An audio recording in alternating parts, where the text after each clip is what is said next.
Hey guys, so in this video we're going to be redoing the radiator, the thermostat housing, and a water pump. I got a high flow water pump. I got a 180-degree thermostat.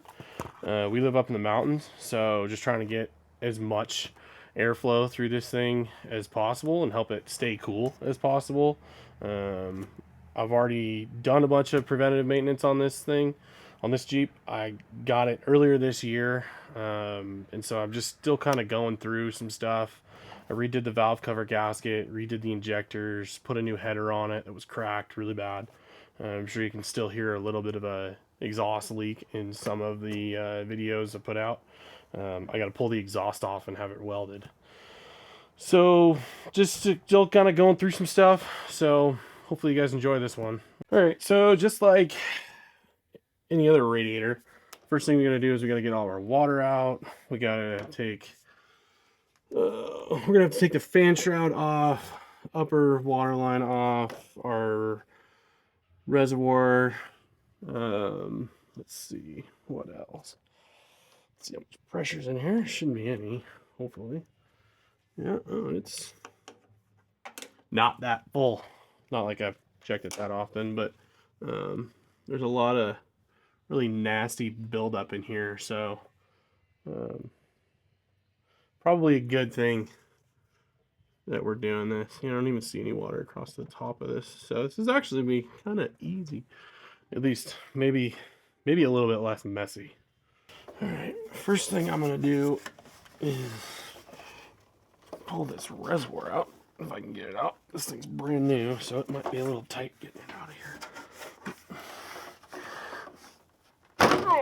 There we go. Pull that guy out of the way. That'll give me access to the two bolts that are on the side. Pull this guy off of here too. Completely off the shroud.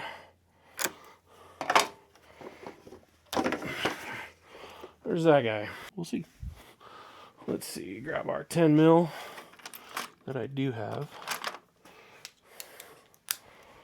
Pull 10 mil. There's two on each side. There's an upper 10 mil and a lower one.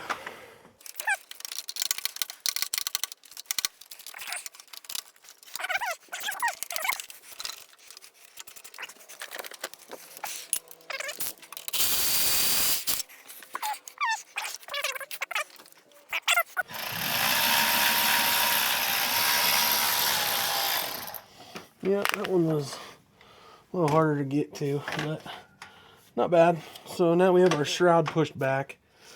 I'm gonna try not to make a mess here the best we can. But all right, let's see here. We can get this guy loose and not make an absolute mess. I'm hopeful. All right, there we go. Pull this line out of the way. Okay, so while that's draining, we'll pull our upper radiator hose off, and then we will pull our lower radiator hose off when it's completely drained, so that we can pull our radiator up out of the way. If all you're doing is just a radiator, this is really simple. It's only 8 bolts to get this thing out, really. You've got your upper hose, your lower hose, your fan shroud bolts, and your bolts that are attached the radiator to the frame, and she's out.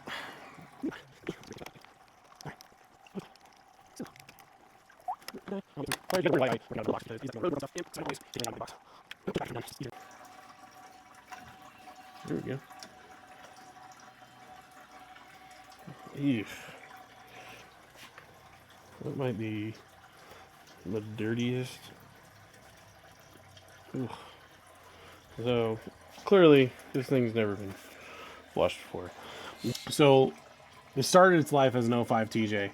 The guy before me did a frame chop and a chassis chop and extended it, so it's the same body length as a LJ, And this thing was probably built at the time with all the best stuff in 2005, 2006, and whoever bought it. It's all long arm, everything, but the maintenance on it was not kept up very well. So that's been my biggest issue, is just going through it and making sure it's all done. Let's get this temp sensor out of the way here.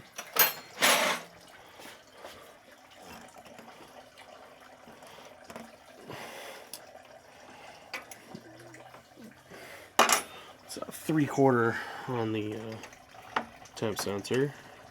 All right, little wire brush on the temp sensor. Coolant temp sensor, looking pretty good. So it's pretty dirty, pretty hammered, but that's clean. I mean, it's going nice and slow, but it's going. Heater hose, upper, lower heater hose. Get those clamped down just to help if they try to start leaking on me. We're gonna pull them up and get them out of the way. Wow, that fluid was nasty that was in there. So this thing really needed this bad.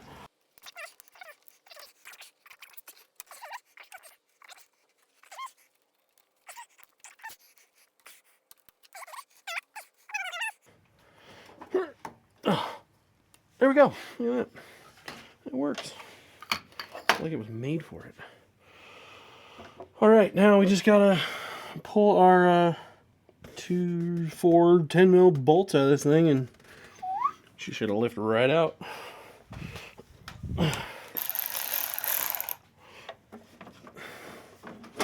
Theory, should lift right out.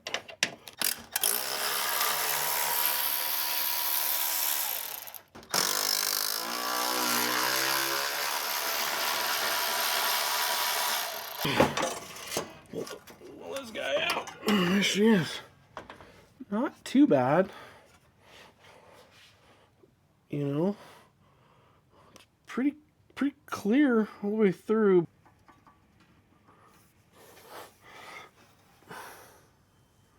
Yep, kind of figured that to be the case.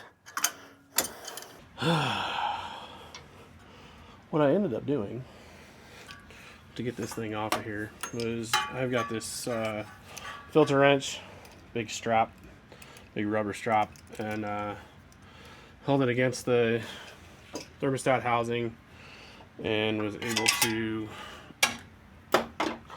hold my tongue just right, and got this girl to start spinning off of here. Took a lot of force. It was pretty unpleasant when it finally broke off. Grab our, use it again. Crack these guys loose. Come on! One more. Let's go! Yeah. Okay. Perfect. Right there. Woo! She's dirty.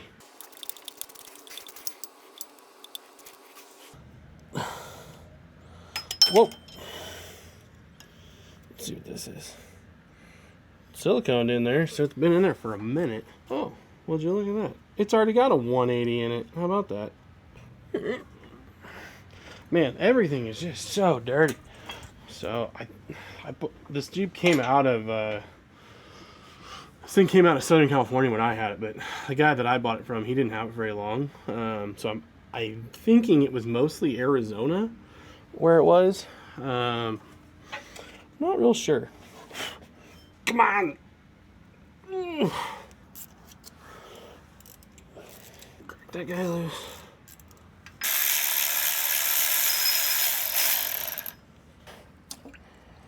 There it is. What did I say? No way. It's already got a high flow pump in it. Are you fucking kidding me? Well, neat. It's getting a new one. Alright, well, got the old pump out and found out that it's a high flow pump. Got the thermostat out, it's a 180. thermostat. So I mean, everything that I was going to do this has already been done, except for the aluminum radiator. Either way, I'm still glad I did it. Now I know what's going to be in it. I know that I did it. And also, I mean, the thermostat housing was leaking a little bit too. So now we'll keep this stuff on the shelf for spares. If the other pump starts leaking, I got backup. But now we're gonna get in here and start cleaning all the gasket stuff off. I'm not gonna bore you with all that stuff. But get in here and clean all the gasket material off of here and throw the water pump back on and put it all back together. All right, we got these all cleaned up, nice and shiny.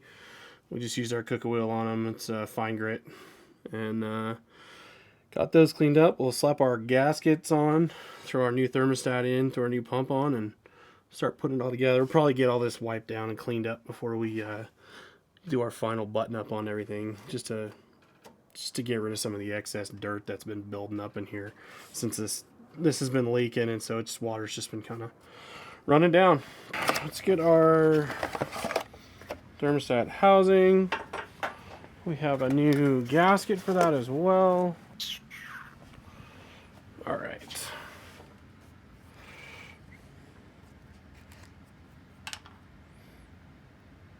Just gonna put a couple little dabs on here just to help tacky, kind of help hold it in place. That's it. Not a lot. Just a touch.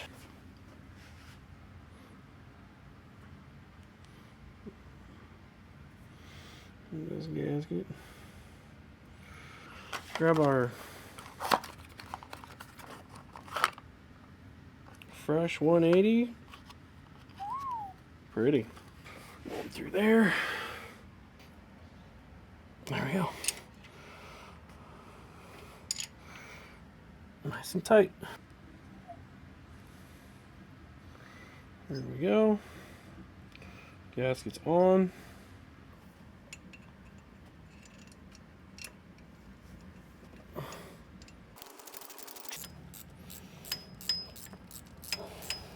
All right. Thermostat housing's in. Water pump's in. Next we'll hook up our hose, and we'll hook up our water heater line, or heater line. Should be good. Just going pretty quick. All right, guys, you can see me coming in here. I'm gonna finish tightening up my lower radiator hose. Once that's done, I'm gonna jump in and put the coolant temp sensor into the thermostat housing. Once that's all nice and tight, I'm gonna jump in and do the water pump pulley. Then once I get the water pump pulley tightened up, I did put a little bit of Loctite on the water pump pulley bolts, just so I didn't have to come back and do this again. I also didn't have a great way of tightening them up using that strap wrench. Then I come through and I use a little bit of Scotch-Brite just to scuff up the water pump pulley, and also scuffed up the idler pulley, got it installed, and then jumped over and slapped a 13 belt in it. So once I got the fan on and somewhat tight, I got a pry bar and a crescent wrench and put the pry bar between two of the water pump pulley bolts and tightened down that fan and got her in. Then you'll see you throw the fan shroud in, and then throw the radiator in. The best thing I can tell you about putting this radiator in is put your two top bolts in first and put them in pretty loose, because you're going to want to shift it around quite a bit to get the bottom two in. When I initially did this, there was only 3 of the 4 bolts in it, probably because the bottom passenger bolt is pretty hard to get to. So just take your time, go slow with it, don't get too frustrated, and eventually you'll get it in there. Uh-oh. We're leaking. Thermostat housing is leaking. Is it the thermostat? No. It's that clamp right there. So, as you just saw right there, we skipped ahead and got everything all connected, lower radiator hose, upper radiator hose, got it filled up. And then once the engine burped itself, it started puking coolant out of the heater hose that comes into the thermostat housing. It had an older style spring clamp on it. I don't normally like running those, but it was on there, so just kept it on there. I ended up going into my box of hose clamps, grabbed a new hose clamp, and got it switched out. It still has the old spring clamp on the hose. I'm going to have to take that off, or probably just going to end up switching the hoses out for some silicone style ones later on. But yeah, got that tightened down, and no more leaks. All right, we had some issues mounting the new radiator in where the old one was. We had to readjust the fan shroud because it was making contact with the fan for where the bolts wanted it on the new radiator. So had to fix that issue. Had to source some longer bolts for that as well, because this one uses rib nuts. The old style had actual nuts welded on, and it's thinner than the aluminum. Overall, it hasn't been too difficult. Putting everything back together was a little time consuming, but everything coming apart was super simple. Like I said, there was already actually one of the high flow water pumps in here, which is great. And there was also a 180 degree thermostat in there, which is great. At least now I know that it has a high flow in it. I didn't know that before, and there was no way to tell on it. The markings that were on the pump that I put in doesn't have it on the one that I took out. So time to start this thing, and we'll let it get hot, let it come up all the way up to temperature, then shut it off and let it drop back down. And there should be an air bubble in the top here. If not, it'll suck it right out of the reservoir as whatever it needs.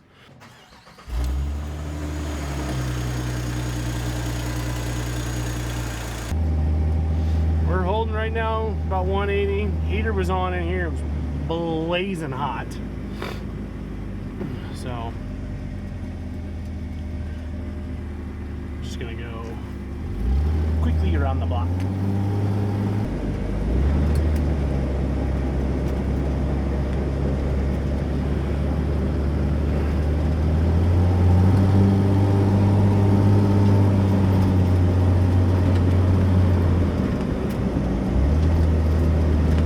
Alright guys, well there it is. Everything's running good. We're sitting here at 185, 190. Bounced up to like 210 there while I was driving, but that's just because these things don't have enough cooling in them. The system's just not big enough. You can put a way bigger radiator in it, but nah, it's fine. But I'm happy. No leaks. Everything's going good. Like I said, it's not a hard thing to do, but it's a really good preventative maintenance, especially if you're going to be going up in the mountains and stuff. More airflow you can get through the radiator of these things, the better off you're going to be. So right on. Thanks for watching. Like, subscribe. Appreciate it.